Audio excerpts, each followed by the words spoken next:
బంగారం కొనకండి, ప్రయాణాలు తగ్గించండి, చివరికి వంట నూనె వాడకంపై కూడా ఓ కన్నేసి ఉంచండి. ప్రధాని మోదీ ఇచ్చిన ఈ సంచలన పిలుపు ఇప్పుడు దేశవ్యాప్తంగా హాట్ టాపిక్ అవుతుంది. దీనిపై అందరికంటే ముందుగా UP CM Yogi Adityanath action మొదలుపెట్టారు.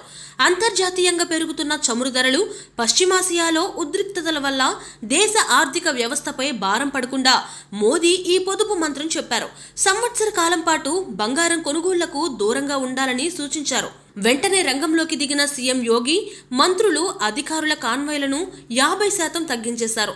ఐటీ కంపెనీలకు వర్క్ ఫ్రం హోం ఇవ్వాలని ఆదేశించారు. నోయిడా లాంటి ఐటీ హబ్లు ఇప్పుడు వర్చువల్గా మారబోతున్నాయి. సెమినార్లు, మీటింగ్లు అన్నీ ఆన్లైన్లోనే.